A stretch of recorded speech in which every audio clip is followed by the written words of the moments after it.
This channel is supported by TrueFire. TrueFire is an online library of lessons from some of my favourite players. There's thousands of lessons on there. You can use the promo code JNC40 to get 40% off of any of their courses. People ask me what I do for a living, and the answer is I make merch that literally no one buys. Except for Tom Quayle bought a hoodie.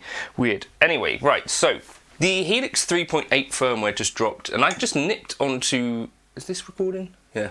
Nipped onto the Line 6 forum just to check kind of what people's opinion was, and there was a particular thread where people complaining, or someone was complaining, like, why is it taking, you know, over a year for this when it's kind of just 6 amps, a few cabs, what appears to be a smaller update than maybe any of the others before, sort of. Anyway, so a couple of people I saw in the comments on my video as well, like, thought these aren't amps that they could use, and this person was also kind of asking, like, well, why can't we be bringing new quality of life features, improving the UI and that sort of stuff. So I kind of wanted to do a video about why I think that might be.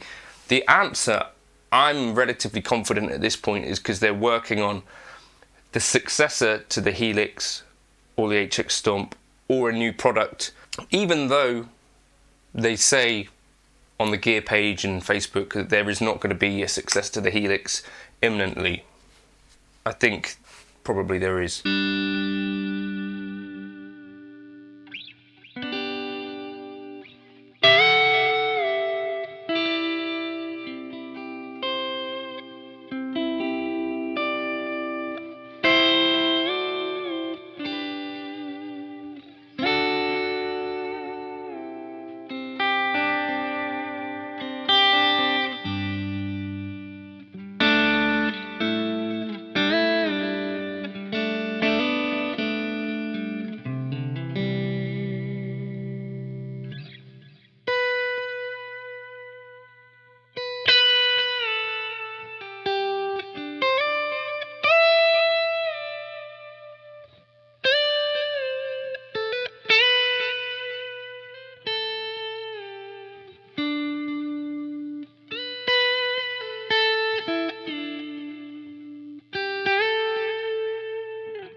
Now, this is purely speculation, of course, and I think probably a lot of you have had this sense for a while. I get questions all the time about whether people should buy a Helix or an HX Stomp or not, and for a couple of years my answer has been I'm not sure if there's going to be something new coming that might be worth waiting around for, and I guess that's been bad advice, because up till now, you know, it's going to be sort of 2025. You could have had 3 years of playing a piece of gear. And I think the HX Stomp and the Helix are actually keeping up very well with the Joneses anyway. So, question number 1, was 3.8 a relatively small update? I think the answer is yes, but a couple of pointers. When you look at the Super Reverb normal and the vibrato channel, that's a relatively straightforward amp to model, right? You know, got a few controls, nothing crazy. When you look at the EVH 5150, I think that one's a little bit more complicated. I'd say quite a lot more complicated. And given how much DSP that one's taken to use, I'm going to assume that the models that take up more DSP are a bit more complex in the sound, and they're running a bit more code to get some of that nuance. Is kind of be my assumption, that there were some non-linearities in the amp that they had to sort of account for. If you look at the Bogner Ecstasy, there's two channels there that I think are easily the most complex amp models that we've ever seen in Helix, excepting the Grammatico GSG 100, which combines a drive and a normal channel together. The Bogner Ecstasy stuff, you'll switch between pentode, triode, you've got bright switches, you've got boosts, you've got gain structure switches. My buddy John March, friends with Bogner, and he'd had a few of his amps, and he just said they were super complex to use live. And if you think about the process that Line 6 tell us that they use to model this stuff, those would have taken, you know, way longer than your standard amp model. Like, those are bonkers. It's like, imagine you've got your Fender normal channel. Okay, now you can change the power amp, and then you've got to remodel it. Okay, now you can put on a bright switch and you've got to remodel it. Then you've got a gain structure switch, and then you've got to remodel it. Like, those two amp channels of the Bogner Ecstasy would have taken absolutely ages, I'd imagine. So that could have been a big chunk of what took this update so long. The IRs are a bit of an automated process at this point, so I think that would be a fairly easy one to add. But yeah, don't think that the Bogner Ecstasy, I would have said, would have been an easy task, because if you look in other modelers, I don't think many other modelers have a Bogner Ecstasy modeled down to that level of detail and that level of tweakability. The next point is that the chips that they use in Helix, Cliff from Fractal has said that the next successor to those is ready. So they could essentially repurpose a Helix 2.0 and put in the new chips, and it would be therefore more powerful. I don't think that's what Line 6 are going to do, because they've told us there's not going to be a Helix successor anytime soon. What that probably means in my estimations is that there's going to be something that is not HX Stomp, not Helix, and maybe has the name, if you know what the robots from, or the synthetics from Bladerunner are called, something like that. I think there is a trademark out for that, but I'm not going to tell you exactly what it is. I'm not under NDA for any of this, so I don't know if any of this stuff actually exists, and that's why I'm able to kind of speculate about it wildly. But yes, there is a trademark out for something.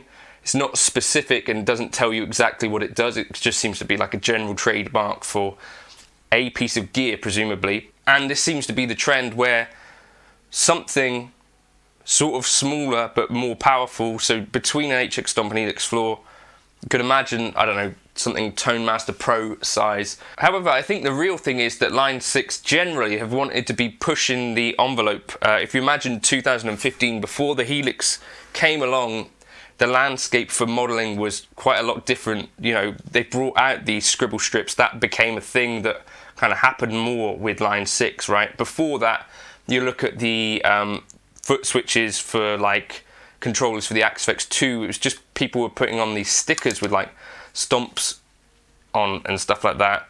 Now you've got scribble strips, like a real pro feature. Capacitive touch foot switching, that was kind of a new thing that not really anyone else has done, but I think that was a really big change. A real decent sized colour display, that was Helix did that first.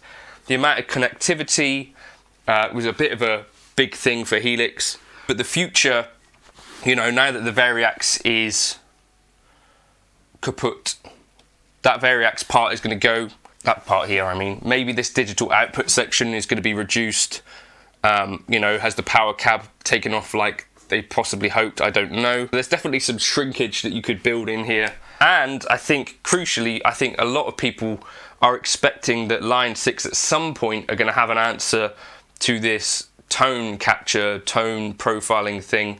So maybe if I'm someone working at Line 6 as an executive, I'm thinking, right, we've got a product launching at some point, you know, might it be NAMM 2025, might it be 2026?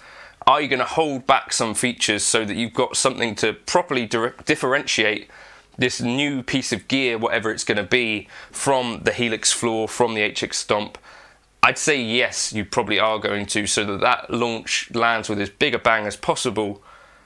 Even if it is somewhat adjacent, maybe it's not the full Helix successor, maybe it's a new product that kind of changes the game a little bit, or it's like a bit of a side shift. I think they're going to be trying to significantly push things forward from the point that we're at the moment. That might mean the touchscreen, it might mean various bits and pieces. I've not seen anything about it, I've not heard anything about anything like this, it's just purely speculation, but seeing that the pace of these updates has slowed, and assuming that they're keeping the staff there, you know, Sam and Ben, like, what are these folks working on? I'm guessing it's something super secret, probably. Let me know your thoughts in the comments and what you're looking for from line 6. I'd love to know your thoughts.